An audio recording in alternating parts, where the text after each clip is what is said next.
빌레몬서는 신약 성경에서 제일 짧은 서신 중에 하나입니다.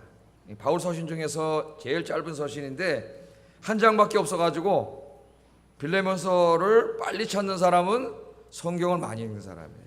그래서 빌레몬서 찾읍시다 그러면 따르르르 안 보이네? 넘어갔어요. 따르르르 안 보이네? 넘어갔어요. 이러고 있는 분은 성경을 잘 안 읽는 분이에요. 자, 오늘 빌레몬서 우리 읽은 말씀을 가지고 전체 말씀을 좀 조망해 보면서 이 말씀 핵심적인 주제를 다루려고 하는데, 빌레몬서는 잘 설교되지 않는, 그죠? 신약 성경 중에서 잘 설교되지 않는 이 말씀 중에 하나입니다. 새벽기도 나오셔야 이제 쫙 새벽기도 돌아가니까 거기서 이제 좀 공부를 할 수 있는데, 새벽기도 때는 너무 자세하게 많은 걸 하지 못하죠. 자, 오늘 주제를 용서와 화해 이렇게 정해봤습니다. 용서와 화해. 우리가 이제 이 땅에 살아가는데 혼자 살지 않습니다. 많은 사람들과 관계를 하면서 관계를 맺으면서 살기 때문에 이 다른 사람과의 관계는 우리에게 기쁨을 줄 때도 있지만은 때로는 고통을 줄 때도 있어요. 그죠? 이 가장 거룩하고 사랑이 많은 이 그리스도인들이 모인 이 교회 안에서도 이 만남이 항상 우리에게 기쁨을 주는 것만은 아니에요. 솔직히 말하면 때로는 교회 와서도 마음이 상할 때가 있어요.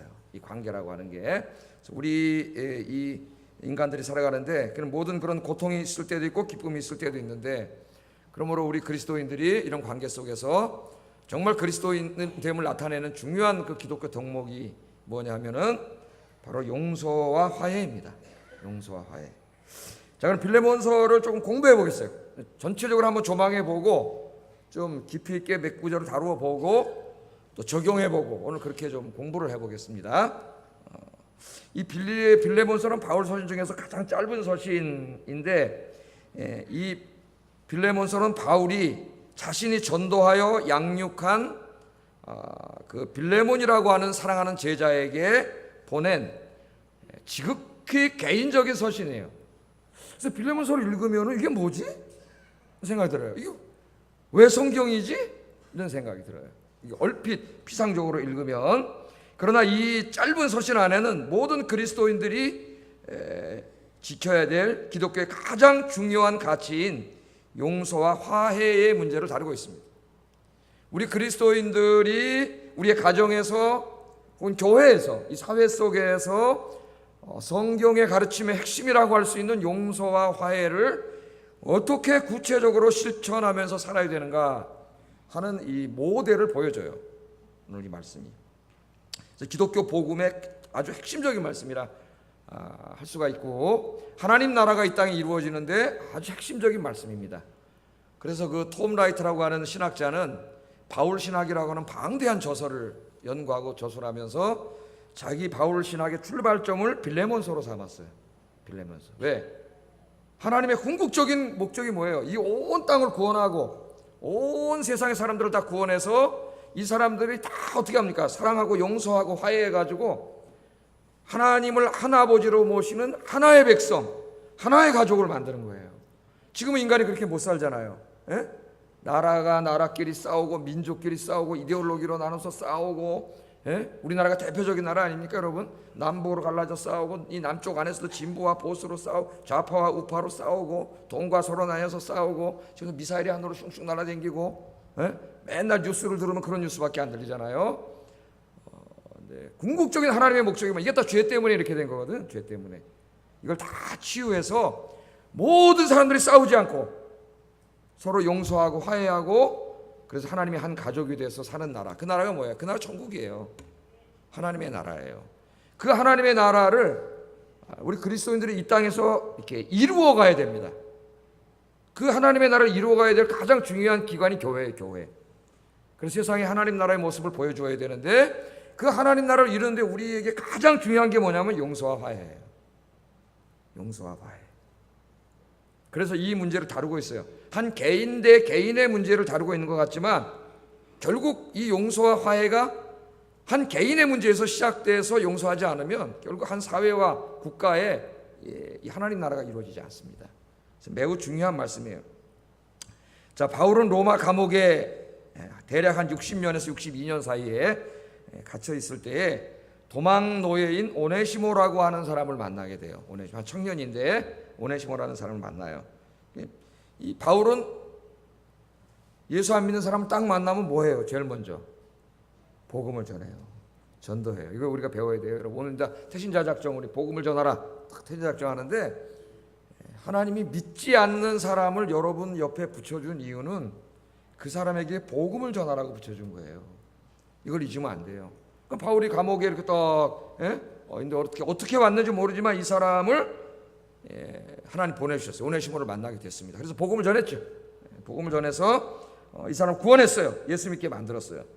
그런데 오네시모랑 더 깊은 얘기를 나누다 보니까 이 사람이 빌레몬이라고 하는, 자기가 전도해가지고, 빌레몬은 누구냐면 바울이 전도해서 양육한 바울의 제자라고 할 수 있는데 로마의 귀족입니다. 이제 부자고 권세가 있는 그런 사람이에요. 바울을 목회자로 선생님으로 존경하고 있는 그런 사람이죠. 근데 이 빌레몬의 물건을 훔쳐갖고 달아난 도망노예였어요. 이 사람이. 참 그 많은 사람 중에서 여러분 도망노예요. 도망노예. 하나님이 이 사람을 만나게 해준 거예요. 그래서 복음을 전해서 이제 예수를 믿게 했습니다. 자, 그런데 바울이 오늘 성경을 보면 오네시모를 주인인 빌레몬에게 다시 돌려보내요. 돌려보냄으로써 잘못을 한 오네시모는 자기의 잘못을 사죄하게 합니다. 빌레몬에게 가서. 잘 들으세요. 굉장히 중요한 거예요. 사죄하게 하고, 빌레몬은 그 사람을 용서하게 해요. 용서하고 화해하도록 합니다. 화해할 뿐만 아니라 한 가족으로 맞아들이라고 이야기해요. 가족으로. 오늘 말씀해 보면. 그래서 이 빌레몬서의 주제는 예수님께서 십자가에서 이루신 사랑과 용서와 화해라고 하는 이 기독교의 매우 중요한 가치를 그리스도인들이 우리의 구체적인 삶의 현장에서 어떻게 실천해야 되는가를 가르쳐주는 아주 매우 중요한 서신입니다. 이 말씀을 깊이 묵상함으로써 예수님의 십자가의 그 용서와 화해를 좀 깊이 묵상하고, 또 여러분의 구체적인 삶에서 실천하는 한 주간이 되기를 주의 이름으로 축복합니다. 신앙생활을 좀 깊이 하세요. 하나님 말씀을 좀 깊이 묵상하세요. 깊이. 신앙생활을 막 너무 그냥 가볍게 막 그냥 이렇게 하지 말고, 하나님의 진리의 말씀을 깊이 묵상하면서 이 말씀이 어떤 의미이고 내가 어떻게 내 삶 속에서 실천해야 되는가, 이런 훈련을 받아야 돼요. 자꾸 습관이 돼야 됩니다. 자, 우리 좀 서론에서 한 가지 좀 더 다루겠어요. 이 빌레몬서를 읽는 많은 사람들이, 또 많은 신학자들이 바울을 좀 비판을 합니다. 비판을 해요. 이 빌레몬서에서 노예의 문제를 바울이 다루면서 그 반인륜적이고 반인간적인 노예 제도에 대해서 왜 바울이 한마디도 비난을 하지 않는가? 왜 비판을 하지 않는가? 그렇게 바울에 대해서 이야기를 하고, 왜 바울이 그 노예 제도를 노예들 해방시키고 노예 제도를 폐지해야 된다고 한마디도 얘기하지 않았나? 이거 굉장히 좀 아쉬워해요. 좀 비평적인 학자들이. 또 한쪽에서는 이 보수적인 학자들과 이 목사들이, 특별히 미국의 그 19세기에 이 봐라, 사도 바울이 노예 제도에 대해서 비난하지 않았다. 노예 제도를 부정하지 않았다. 노예 제도는 하나님이 만든 제도다. 그 노예를 두는 건 죄가 아니다. 이렇게 설교를 했어요. 참 이 하나님의 말씀을 제대로 알지 못하면 이 끔찍한 일이 벌어집니다. 교회 안에서도. 끔찍한 일이 벌어져요. 자, 여러분, 사도 바울은 노예 제도를 찬성한 적이 없어요. 바울 신학을 잘 읽어보면 노예 제도를 굉장히 사악한 제도로 이야기합니다. 바울이 명시적으로 얘기하지는 않았지만 그 신학석에 담겨 있고요. 그걸 암시적으로 노예 제도를 허물어가요. 사도 바울이. 방법이 달라서 그렇지. 여러분, 만약 사도 바울이 말이죠, 이제 복음을 들고 막 로마가 지배하는 로마권 안에 들어와가지고 막 전도해서 사람들 모아놓고 설교하면서, 여러분 여기 노예대가 많고 여기 노예도 있고 주인도 있을 거 아니에요. 귀족들도 같이 예배드리는. 이 노예제도 잘못된 겁니다. 이거 노예제도 폐지해야 됩니다. 노예들이요, 저 광화문으로 모여서 데모합시다. 막 이러고 이제 이렇게 했으면 어떻게 되겠어요? 원래 노예제도를 해방시키려는 취지와는 다르게 사도 바울은 그 일을 하기도 전에 로마한테 잡혀서 죽었을 거예요. 왜냐하면 그 당시에 로마라고 하는 나라는 노예에 의해서 움직여지는 나라예요. 경제 근간이 노예를 통해서 움직여지기 때문에 노예를 해방시켜야 된다는 건 로마의 그 근간을 무너뜨리는 거예요. 경제의 근간. 그러니까 로마에 대한 굉장한 도전이고 국가 체제를 무너뜨린 반역죄입니다. 그러니까 바울은 복음을 전하고 교회를 세우기도 전에 그냥 죽어버렸을 거예요. 예? 그렇지 않겠어요, 여러분? 바울이 그런 얘기를 했다면은. 그리고 이제 막 생겨난 교회는 로마 정부의 아주 그냥 그 표적이 될 거예요, 표적이. 저놈들이 이 분란을 일으키고 이 나라의 이 데모를 하고 이 국가에 도전하는 놈들이구나. 그렇게 막 주목을 하면서 지금 공산주의 국가들에서 저는 교회 아마 씨가 말랐을 거예요. 씨가. 하나님의 교회가 생겨나기도 전에 다 망했을 거예요. 그러면 만약에 그리스도인들 몇 명이 노예들을 해방시켜줬다. 그러면 그 노예들이 행복하게 살았을까요? 그 당시는 다 노예 제도가 있는 나라인데 가서 밥 먹고 살 일이 없어요. 밥 먹고 굶어 죽어야 돼요. 이런 전체적인 역사적 정황을 생각하지 않고 사도 바울이 노예 제도를 뭐 지지했다는 등 이런 좀 무지한 이야기를 하는 사람들이 있습니다. 사도 바울은 그렇게 말하지는 않았지만은 이 빌레몬에게 네 노예인 오네시모를 네가 어떻게 대하라 그래. 사랑하고 용서할 뿐만 아니라 네 사랑하는 형제로, 네 가족으로 대해야 된다. 네가 진짜 그리스도인이라면 네 가족으로 그를 대해야 한다고 그렇게 이야기함으로써 로마의 노예제도의 근간을 무너뜨리고 있는 거예요, 사실은. 여러분, 그 귀족들이 노예들이 막 1000명, 500명, 막 100명 이렇게 있는데 예수 믿고 구원받아서 자기 노예들을 동물처럼 취급하지 않고 물건으로 취급하지 않고 자기 가족으로 취급한다면은 그 노예제도는 스스로 무너진 거죠. 이미 거기서 노예제도가 아니라 이제 기업이 된 거죠, 요새처럼. 예? 형제고 가족인데. 예? 그래서 사도 바울은 어떤 그런 폭력적인 방법, 어떤 이런 것을 통해서 하는 것이 아니라 복음을 전해서 그 사람들의 마음속에 예수님의 사랑이 들어가게 하고 그 사람이 자기의 삶을 변화시킴으로 사회를 변화시키고자 해요. 그게 바울의 방법이고 하나님의 방법이에요. 하나님의 방법. 그러니까 우리가 복음을 전하면 한 사람이 교회 나오는 것만 있는 게 아니에요. 그 사람에게 이제 용서와 화해와 사랑과 이런 복음의 가치들이 그 사람 안으로 들어가게 되죠. 그 사람 그걸 알게 되고 그걸 실천하게 되므로 우리 사회 전반적인 갈등을 치유하는, 이 세상에 지금 이 전쟁과 갈등을 치유하는 강력한 힘이 되는 게 뭐냐면 복음이에요. 복음. 그래서 제가 지금 이렇게 설교하는 거예요. 오늘 말씀이 여러분에게 큰 은혜가 돼서 예수님의 십자가 안에서 서로 용서하고 화해하고 사랑하는 삶을 실천하는 여러분 되기를 주의 이름으로 축복합니다. 자, 그럼 빌레몬서 제가 다 얘기했어요. 크게 다 얘기했어요. 그럼 조금 더 세밀하게 지금 얘기한 것 좀 더 세밀하게 한번 좀 공부해 보겠습니다. 자, 오늘 본문을 좀 살펴봅시다. 바울은 오네시모를 그 도망노예죠. 빌레몬의 집에 노예였는데 돈을 훔쳐가지고 도망 나온 노예예요. 이 노예를 감옥에서 만나가지고 전도를 하고 얘기를 나누다가 바로 빌레몬의 도망노예라는 걸 알게 됐죠. 그래서 이 오네시모를 이 빌레몬에게 돌려보냅니다. 근데 원래 오늘 이제 좀 이따 공부하겠지만 바울은 전도해가지고 이렇게 교육시켜 보니까 굉장히 복음사에게 열정적인 친구가 됐어요. 그래서 이 오네시모를 자기 곁에 두고 로마 복음화에 같이 일하고 싶었어요. 바울이. 좀 이따 제가 말씀드릴 텐데. 그런데 그것을 접고 우선 이 빌레몬에게 돌려보내면서 빌레몬에게 간청을 해요. 간청을. 도망노예가 돌아오면은 주인은 그를 사형시킬 수 있습니다. 근데 죽을 수도 있는 거예요. 빌레몬이 바울의 말을 듣지 않으면 그건 죽는 거예요. 돈까지 훔쳐갔기 때문에. 근데 돌려보내면서 이렇게 간청을 해요. 부탁을 하는 거죠. 8절 9절 한번 읽어보겠습니다. 시작.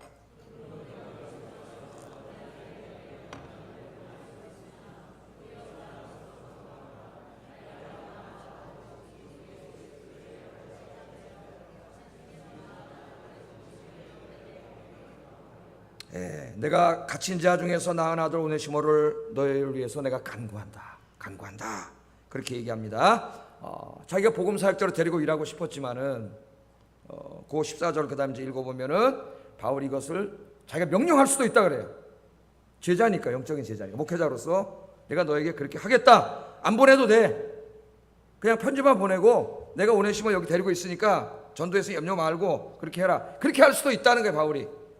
그러나 그렇게 하지 않겠다는 거예요. 이게 돌려보내서 너의 선한 일이 억지로 되는 게 아니라 어떻게 돼요? 네 자의로 되도록 내가 그렇게 하겠다. 이렇게 이제 그 돌려보내는 목적을 밝히지만 여기에 더 중요한 이유가 있습니다. 왜 오네시모를 돌려보내는가? 그걸 우리가 이제 배워야 돼요. 자, 우리 한 번씩 점검해 보면서 10절에 보면은 갇힌 자 중에서 낳은 아들 오네시모를 위하여 내게 간구하노라. 그러니까 오네시모는 누구예요? 갇힌 자 중에서 낳은 아들, 감옥에서 전도해서 구원시킨 사람이에요. 사도 바울은 자기가 전도해서 구원시킨 사람을 자기 자식으로 여겨요. 나의 아들, 나의 아들. 그 여러분들은 저의 영적인 자녀예요. 현세가 많아도 영적인, 내려가서 육적으로는 저보다 형님도 있고 다 위도 많지만은 영적인 자녀를 여겨요. 자, 그래서 오네시모는 감옥에서 바울을 잘 섬기고 또 바울의 말씀을 공부해가지고 11절 12절에 보면은 바울에게 아주 유익한 사람이 됐고 바울의 신복이 됐다고 이야기해요. 11, 12절 읽어보겠습니다. 시작.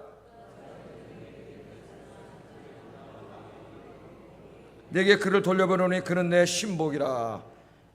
도둑질 갖고 도망간 노예를 복음을 전해서, 여러분 복음의 능력은 위대한 거예요.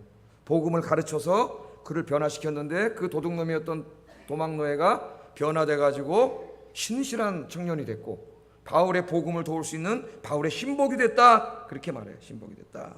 그래서 이 사람을 자기 옆에 두고 같이 사역하기를 자기는 원한다 그래요. 13절 읽어보겠습니다. 시작.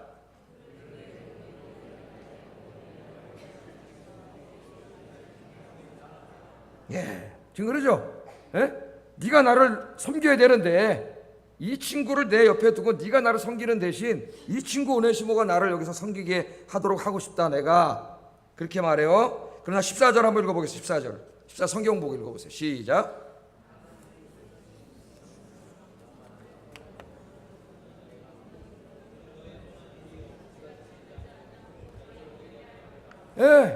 내가 목회자로서 명령할 수도 있지만 바울이 목회자로서 명령하면은 이 오네시모, 이 빌레몬은 들을 사람이에요.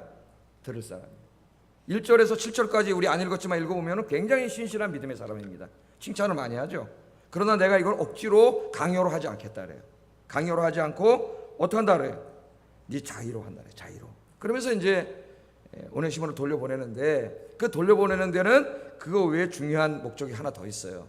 그건 뭐냐면 오네시모를 돌려보내므로 오네시모가 빌레몬에게 돌아가서 용서를 구하도록 하는, 용서를 구하도록. 그럼 우리 인생에 굉장히 중요합니다. 그리스도인에게.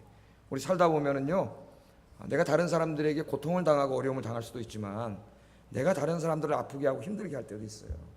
근데 우리는 내가 한 일에 대해서는 기억하지 않아요. 내가 한 일에 대해서 다 잊어버려요. 금방 잊어버려요. 내가 당한 일에 대해서는 어디다 새겨놔요? 마음판에다 막 조각칼로 새겨놓고 절대 안 잊어버려요. 절대. 그건 다 기억해. 30년이 지나도 기억해요. 내가 당한 고통, 그 트라우마가 돼요. 트라우마가. 그것만 생각하면 막 갑자기 확 올라오고 막. 그러나 내가 다른 사람에게 한 것에 대해서는 기억하지 않아요. 잊어버려요. 이게 우리 인간, 죄를 가진 인간이 아주 못된 모습이에요. 그래서 이 기억이라고 하는 것을 연구하는 이 전문가들은 인간의 기억을 가장 신뢰하지 못할 것으로 판단을 합니다. 난 다 기억하고 있는데요? 그 믿지 않아요. 특히 막 굉장히 혼란스러운 상태고 막 거기서 막 내가 어떤 뭐 매를 맞았다거나 싸움이 일어났거나 그래서 내가 당했다거나 막 이런 가운데서 그 사람 피해자가 하고 있는 기억은 거의 믿지 않습니다. 한 20%밖에 안 믿어요. 전문가들 얘기해봐요. 왜냐하면은 그런 상황 속에서 사람은 자기가 보고 싶은 것만 보고 기억하게 되어 있어요. 그 상황 전체를 객관적으로 기억하지 못하고 내가 당한 거, 아픈 거, 뭐 나한테 욕한 거 이거 몇 개만 선별적으로 기억하고 그걸 왜곡돼서 기억하고 굉장히 증폭해서 기억하기 때문에 전문가들은 상담하다가 다 얘기하지만 다 믿지 않아요. 바른 기억일 리가 없어요. 그 기억이. 자, 그냥 하여튼 내가 다른 사람에게 잘못한 게 있는데 그걸 기억하는 사람은 훌륭한 사람이에요. 그래서 여러분, 내가 회개했다고 끝난 게 아니에요. 나 혼자 하나님 잘못했습니다. 저 사람 기분 나쁘게 죄송했습니다. 그리고 끝나는 게 아니에요. 기독교인들이 그렇게 하는 사람이 있어요. 아니에요. 오늘 바울은 오네시모를 돌려보내요. 죽을 수도 있어요. 가서 빌레몬이 바울의 말을 안 들으면 그냥 돌려보내요. 왜 돌려보냅니까? 네가 잘못한 것에 대해서 가서 용서를 구하라는 용서를. 잘못했습니다. 내가 너의 사랑을, 주인님이 사랑을 베풀어 주셨는데 내가 그걸 배반하고 돈 갖고 도망가서 잘못했습니다. 용서를 구하라는 거예요. 여러분 이번 주 한 주 동안 이 말씀을 생각해 보시기 바랍니다. 잠깐 생각해 보세요. 교회 안에서도 있을 수 있고 가정에 부부간에도 있을 수 있습니다. 또 바깥에서 직장에서 내가 잘못한 사람 생각하면서 이번 주 안에 찾아가셔서 미안해, 내가 지난주에 이렇게 했는데 미안해, 용서해 주세요, 이렇게 얘기할 수 있기를 주의 이름으로 축복합니다. 미안하다고 얘기하는 건 부끄러운 게 아니에요. 난 그렇게 말할 수 있는 사람이라면 훌륭한 사람이라고 생각합니다. 옆 사람하고 한번 연습해 보겠습니다. 미안해요. 뭐가 언제 미안해. 용서해 주세요. 그래서 부부간에도 오늘 집에 가셔가지고 부부간에도 미안해. 야, 내가 이 말하면 좋은 남편이지. 좋은 남편 뭔 좋은 남편이야. 가서 울고 있는데. 미안해. 용서해 줘. 그렇게 하시고 부부간에는 될 수 있으면 누가 먼저 미안해 그러라 그랬어요. 남편이 먼저 미안하다 그래. 남편. 뭐 이길 데가 없어서 자기 부인 이겨서 뭐 하겠다고 그걸 싸이기나 해. 싸이가 남자. 거기 딴 데 가서만 남자 하지 말고 사나이 됨을 거기서 보여주세요. 그래서 여러분 이번 한 주간 동안 진짜 우리가 그리스도인이 됐다면 내가 다른 사람에게 손해를 끼치고 아프게 한 것을 아파할 줄 알아야 됩니다. 미안하다고 용서해달라고 얘기하는 한 주간 되길 주의 이름으로 축복합니다. 두 번째, 바울은 오네시모를 돌려보내면서 빌레몬이 오네시모를 용서하고 화해하여 사랑으로 받아줄 것을 간곡히 부탁하고 있습니다. 자, 오네시모는 용서를 구하고 빌레몬은 용서하라는 거예요. 용서하고 화해하라는 거예요. 16절 17절 읽어보겠습니다. 시작.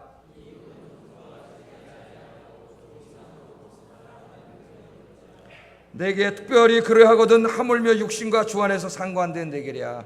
그러므로 내가 나를 동역자로 할진대 그를 영접하기를 내게 하듯 하고. 아멘.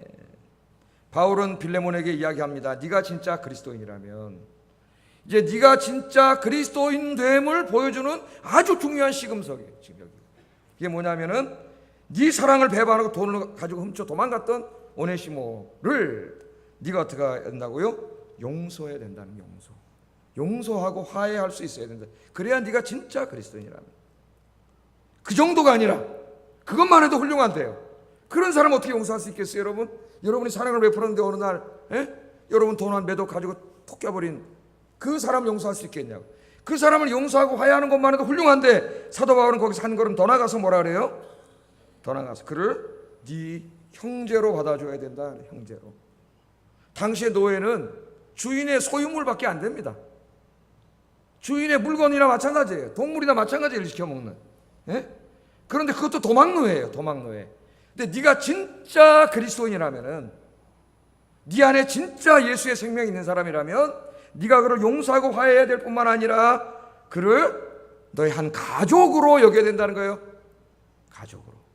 당시에 여러분 주인은 여기 있고 노예는 여기 있는 사람인데 이 사람 취급도 하지 않는데 이 노예를 네가 이제는 네 한 가족으로 사랑하고 존중하지 않으면 안 된다는 거예요. 오늘 그걸 보여주는데 어느 정도로 돼야 되느냐 하면은 네가 영적인 스승인 나를 대하는 것처럼. 바울, 사도 바울 믿음이 좋은 사람이거든요. 여러분 믿음이 좋은 사람 목회자를 어떻게 대해요? 굉장히 존중하고 이렇게 높이 대하죠. 존경하고. 네가 나를 그렇게 대하는 바로 그러한 마음으로 이제 네가 노예를 대해야 네가 진정한 그리스도인이라는 거예요. 그리스도인. 여러분 이 말씀이 우리 그리스도인들이 이 사회에서 실천되면은 어떻게 되겠습니까? 이 세상이. 이 세상이 하나님 나라가 될 거예요. 하나님 나라. 자, 그래서 용서와 화해는 빌레몬 자신이 진짜 예수님을 믿는 사람인가 아닌가를 판별하는 중요한 시금석이 됨을 오늘 이야기하고 있습니다.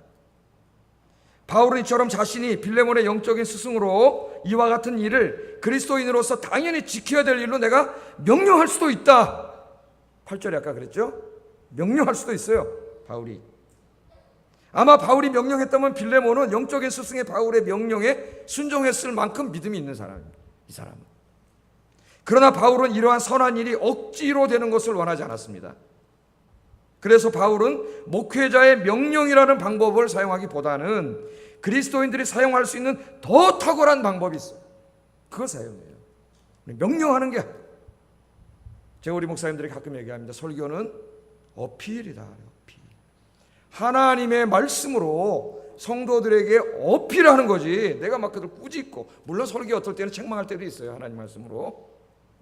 그런 게 아니라 어필함으로써 우리 성도들이 그 말씀의 은혜를 받고 스스로 변화되도록 도와주는 사람이 목사다. 오늘 목회자의 명령이라는 방법, 강력한 방법을 바울이 때로 쓸 때도 있습니다. 그러나 거의 보통 쓰지 않아요. 필요할 때만 써요. 그렇게 하지 않았어요. 바울이 더 탁월한 방법이 있어요. 한 사람을 변화시키는데, 우리는 변화시키는 게 목적이지 그 사람은 꾸중하는 게 목적이 아니잖아요. 착하는 게. 그게 뭐냐면은 사랑으로 간절하게 부탁하는 방법이에요.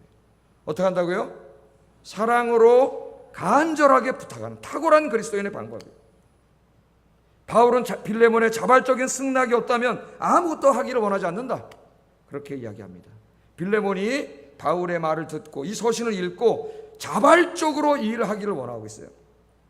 그래서 사도 바울이 그렇게 할 수 있도록 성경 말씀으로 빌레몬에게 도움을 줍니다. 그게 15절이에요. 15절 한번 읽어보겠습니다. 시작.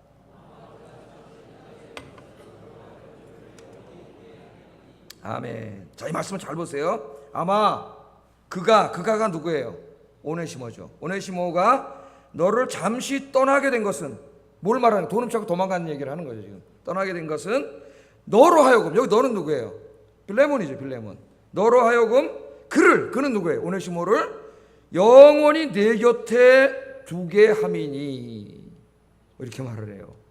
그러니까 오네시모가 돈 갖고 도망갔는데, 오네시모가 도망가기 전까지는 빌레몬의 한 사람의 노예에 불과했습니다. 노예. 그냥 노예예요. 하나의 인간이 아니라 노예는 그 주인들의, 권세가들의 그냥 하나의 그냥 재산에 불과한 노예인데, 그런데 오네시모가 돈을 갖고 떠났어요. 도망갔다가 하나님의 섭리 가운데 바울을 만나게 되고 사도 바울에게 복음을 듣게 되고 구원을 받아서 하나님 말씀을 배우게 돼서 그리스도인이 됐단 말이에요. 그래서 이제 바울이 다시 돌려보내는 거예요. 돌려보내. 그게 지금 그걸 얘기하는 거예요. 영원히 둔다는 말은 이제 그가 노예가 아니라 너의 형제로 너를 내 곁에 영원히 두게 하시려고 하나님이 이 모든 일을 계획하신 것이 아니냐, 지금 이렇게 얘기를 하고 있어요. 섭리론이에요. 섭리론. 바울은 어쩌면 요셉의 이야기를 하고 있는지 모릅니다. 요셉을 생각했을 거예요. 요셉이 여러분 형들이 미움받아서 팔려갔잖아요. 형들이 팔아먹었어요. 근데 나중에 총리가 됐어요. 하나님의 은혜로 애굽 땅에 형들이 쌀이 없어 쌀 사러 왔는데, 요셉이 보니까 형들이잖아요. 나중에 보니까 요셉이야. 형들이 무서워가지고 이제 우리 꼼짝없이 죽었다 그러고 있는데, 그때 요셉이 뭐라 그래요? 형님들이 나를 여기다 노예로 팔아먹었다고 무서워하지 마세요. 요셉이 그러죠. 형님이 나를 여기 팔았지만 나를 이리로 보내시는 분은 하나님이십니다. 하나님. 이 민족을 구원하려고 하나님이 형님들 앞서서 나를 보냈습니다. 요셉은 때려 죽여도 시원치 않은데 형들이, 그 벌어진 모든 일들이 우연히 벌어진 게 아니라 민족을 구원하기 위한 하나님의 큰 섭리 가운데 벌어졌음을 이야기합니다. 그게 창세기 50장 20절에 한번 읽어보겠어요. 시작.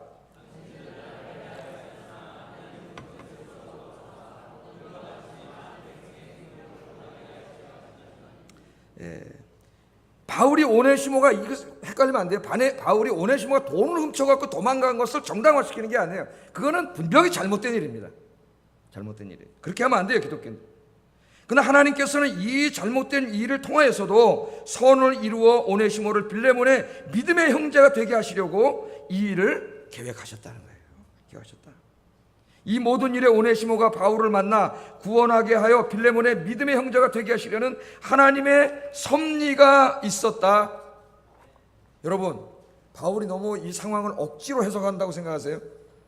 빌레몬을 설득시키려고? 우리 그리스도인의 삶은요, 다 하나님의 섭리 가운데 이루어지는 거예요. 섭리 가운데. 우리 그리스도인들은 우리에게 벌어지는 모든 일들이 우연이 아니라, 또는 운명이 아니라 하나님의 섭리 가운데 이루어진다는 섭리의 관점에서 바라볼 수 있어야 돼요. 그래야 내 인생에 벌어지는 모든 일들에 대해서, 그게 힘든 일이고 절망스러운 일이 닥치더라도 절망하지 않을 수가 있어요. 하나님의 섭리 가운데. 여러분, 제가 오래전에 운명과 섭리에 대해서 구별을 해줬어요. 우리는 운명을 믿는 자들이 아닙니다. 우리 동양 종교는 다 운명론이에요. 우리나라도 사주팔자, 이게 다 뭐예요? 관상. 다 운명이에요. 운명. 이미 태어날 때부터 다 정해져 있다는 거예요. 그 정해져 있는 우주의 엄청난 힘에 내가 저항해봐야 소용이 없어요. 그 어떤 사람은 교회 다니면서도 우리는 참 교회 안에서 운명처럼 만났어요. 그래서 결혼했어요. 이 사람 교회 다니는 사람 많습니까? 운명론자예요? 이게 전통 종교에 이게 물들어 있어가지고 운명이 무슨 운명이에요? 하나님이 그 사람을 만나게 해주셨어요. 하나님의 섭리 가운데 가정을 이루었어요. 이렇게 얘기해야 돼 이제 여러분. 예? 운명은 아무것도 아니에요. 어떤 강력한 이 초자연적인 힘에 의해서 나에게 다 지어져 있기 때문에 내가 어떻게 거부할 수 없어. 내가 그냥 체념하고 받아들여야 된다는 게 운명론이에요. 운명론으로 위로하는 사람들이 많이 있으면 세상에 어느 정도 위로가 됩니다. 네가 어떻게 할 수 있는 게 아니야. 네 운명이야. 그러니까 그냥 체험하고 받아들여. 그냥 내가 고생해. 아무 의미가 없어요. 운명론에는. 섭리는 그게 아니에요. 네가 비록 힘들고 어렵지만 이 고통을 주신 분은 하나님이야. 하나님께서 하나님의 선과 내 인생의 선과 유익을 위해서 하나님이 너에게 이 고통을 주신 거야. 예? 그러면 그때 내가 당하는 고통은 의미를 갖게 돼요. 의미를. 그 의미를 찾게 될 때 내가 힘들지 않아요. 아, 하나님이 나에게 이렇게 하시려고 이 고통을 주셨구나. 여러분 그걸 깨닫고 모든 것을 하나님의 섭리의 관점에서 바라보시면 여러분에게 해를 끼치고 힘들게 하고 고통을 주는 사람들을 용서할 수 있습니다.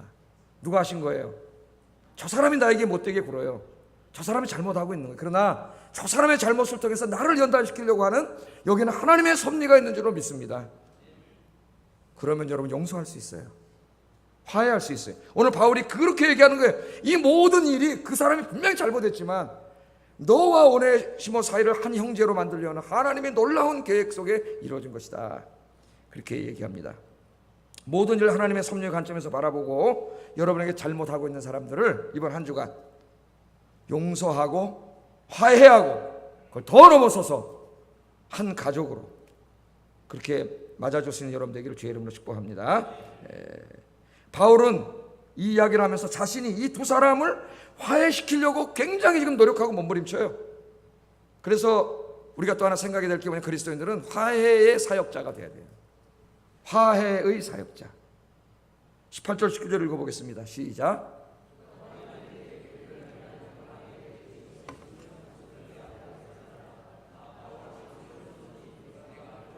내가 이외에 내 자신이 내게 빚진 것은 내가 말하지 아니하노라. 아멘. 자, 오늘 뭐라 그래요? 오네시모가 만일 내게 불의를 행했거나 내게 빚진 것이 있으면 그 뭐 돈 갖고 도망간 거죠. 예? 예를 들어서 한 10억 갖고 도망갔는데 다 써버리고 잡혔는데 뭐해, 돈 다 써버렸는데 그런 상황 아니에요 지금. 예? 빚진 것 그것이 있으면 그것을 그 사람에게 받지 말고 돈도 없는데 그거 달라 그러면은 화해가 되겠어요? 누구에게 돌리라래요? 내 앞으로 계산하라. 사도 바울이 내 앞으로 계산하라. 그렇게 내가 갚으려니와 그렇게 얘기를 하고 있습니다. 바울은 오네시모가 빌레몬에게 손해를 끼친 것을 자기에게 돌리라고 말합니다. 그 빚을 자기가 갚겠다고 이야기해요. 바울은 마치 예수님께서 십자가에서 우리의 죄를 담당하시고 죽으심으로 우리의 죄값을 치르신 것처럼 자신이, 잘 들으세요, 자신이 예수님이 되어 오네시모의 죄값을 치르기를 원하고 있습니다. 이게 우리가 하는 예수님이 우리에게 주시는 사명이에요. 사명. 두 사람 사이의 용서와 화해를 위해 바울 자신이 십자가를 지겠다는 겁니다. 그런데 바울이 그 다음에 재밌는 얘기를 해요. 재밌는 얘기. 오네시모가 훔쳐간 돈은 그 사람한테 받으려고 하지 말고 나한테 돌려. 내가 갖겠다. 그렇게 얘기해 놓고 그 다음에 뭐라 그래요? 예? 이 일 외에 내 자신이 빌레몬에게 네가 나에게 빚진 것은 내가 갚으라 그러지 않겠다. 그렇게 얘기합니다. 빌레몬이 무슨 빚을 졌을까요? 바울에게. 예? 돈 꿨을까요? 이 사람 부자에다가 로마의 권력가입니다. 무슨 빚을 졌어요? 복음의 빚을 졌어요. 이거 잘 들으세요. 사도 바울이 복음을 전해서 예수 믿게 했어요. 그리고 교회 사역하면서 빌레몬을 양육하고 가르쳐서 훌륭한 그리스도인이 되게 했습니다. 사도 바울은 뭐라 그래요? 너는 나에게 빚진 자라는 거예요. 빚진 자. 복음의 빚진 자. 예? 목회자에게 사랑을 받고 양육을 받은 빚진 자예요. 너는 빚진 자이기 때문에 나에게 빚을 갚아야 돼. 그렇게 얘기하는 거예요. 그런데 내가 그 빚 갚으라고 하지 않겠다. 목회자로 당당하게 얘기합니다. 당당하게. 그러니까 어떻게 하자는 거예요? 그거 둘이 이게 애들 말로 그리그리 하자 그래. 그리그리. 이거 이렇게 하자는 거예요. 애들 말로. 네가 내 돈, 그 오네시모 훔쳐간 돈을 내게 빚으로 돌려. 내가 갚을 텐데 너 나에게 엄청나게 빚진 자라는 거예요. 너 나 때문에 예수 믿게 되고 하나님 말씀 나한테 배우고 엄청난 빚을 졌는데 그 빚하고 이 빚하고 이렇게 하자. 내가 갚으라자. 그렇게 얘기를 합니다. 여러분 저에게 뭐예요? 빚쟁이에요. 빚진 자예요. 하나님이 하신 말씀 빚진 자예요. 저도 여러분에게 빚진 자예요. 지난번 제가 빚진 자에 대해서 설교했죠. 그렇게 하자는 거예요. 바울은 이처럼 빌레몬과 오네시모 두 사람이 서로를 용서하고 서로 화해하도록, 또한 빌레몬이 오네시모로 화해를 넘어서서 그 노예를 자기의 한 피부치로 받아들이도록 최선을 다하는 모습을 보고 있어요. 하나님이 우리에게 주신 사역이에요. 무슨 사역이라고요? 화해의 사역자. 화해 사역자. 그리스도인들은 절대로 갈등과 분열을 일으키는 사람 되서는 안 돼요. 그거는 하나님이 하시는 일이 아니에요. 누가 그런 일을 하고 있다면 그 사람 마음속에 마귀가 들어가 있는 거예요. 갈등과 분열을 일으키는 사람이 되지 않기를 주의 이름으로 축복합니다. 자, 이제 정리해 보겠습니다. 정리하면서 중요한 건 하나님 말씀을 실천하는 게 중요하죠. 실천하는 게. 실천사항 드리고 같이 기도하겠어요. 실천사항. 첫째, 살다 보면 오네시모처럼 다른 사람에게 잘못을 할 때가 있습니다. 기억하세요. 내가 잘못한 것을 많이 기억하세요. 금전적인 손해를 끼칠 때도 있고 감정적인 아픔과 고통을 줄 때도 있습니다. 우리가 진정한 그리스도인이라면 우리는 그들을 찾아가서 용서를 구할 수 있어야 합니다. 내가 손해를 끼친 사람, 고통을 준 사람을 찾아가서 사죄하고 잘못했다, 미안하다고 이야기할 수 있어야 돼요. 바울은 이 일을 위해서 오네시모를 빌레몬에게 보냈습니다. 가서 자기가 주인의 돈을 훔쳐 달아남으로 주인의 사랑을 배신한 것에 대해서, 금전적인 손해를 끼친 것에 대해서 용서를 구하도록 했습니다. 자, 이번 주에 뭘 실천하자고요? 생각해 보세요. 집에 가서 내가 지난주에 마음 상하게 한 사람, 말 한마디도 그냥 확 해가지고 기분 나쁘게 한 사람 찾아가서 미안해. 부부부터 시작하세요. 오늘 부부부터. 아유 미안해, 내가 아까 좀 심한 말 했는데. 거기서 출발하세요. 그래, 교회 안에서, 여러분 직장에서, 사회에서 실천할 수 있기를 주의 이름으로 축복합니다. 미안하다고 말하는 건 절대 부끄러운 게 아니라 지는 게 아니에요. 우리는 사과하는 걸 진다고 생각해요. 아니에요. 사과하는 사람이 인격이 훨씬 훌륭한 사람이에요. 예수님 닮은 사람, 예수님. 두 번째, 반대로 빌레몬처럼 내가 금전적인 손해를 보고 감정적인 상처를 받았을 수도 있습니다. 우리는 나에게 상처와 고통을 준 사람, 나에게 손해를 끼친 사람을 생각하면 분노가 막 치밀어 오릅니다. 그러나 우리가 진정한 그리스도인이라면 우리는 이제 그들을 용서할 수 있어야 합니다. 예수님께서 도저히 용서받을 수 없는 우리들의 죄를 용서해 주신 것처럼 우리도 다른 사람들을 용서할 수 있어야 합니다. 이처럼 우리가 저지른 잘못에 대해서 용서를 구하고 나에게 잘못한 사람들을 용서할 때 우리 사이에 화해가 이루어져요. 화해가. 깨어진 관계가 회복됩니다. 그리스도인들은 모든 사람과 화해해야 돼요. 화해. 하나님의 나라는 사랑의 나라입니다. 거기는 미움과 다툼에 존재하지 않는 나라예요. 그러므로 내 마음속에 미움과 다툼과 갈등과 증오를 가지고 있는 사람은 하나님 나라에 합당하지 않습니다. 그 사람들을 용서해야 돼요. 화해해야 됩니다. 이번 한 주간이 그렇게 되기를 주의 이름으로 축복합니다. 주님의 용서를 받은 사람으로서 나도 용서해야지. 용서하면 누가 행복해지냐면 용서한 사람이 행복해져요. 누군가 나에게 고통을 주고 트라우마를 준 사람을 계속 생각해 보세요. 내가 병들고 못 살아요. 내가 오늘 주님의 사랑으로 용서하면 내가 행복해져요. 여러분, 용서하세요.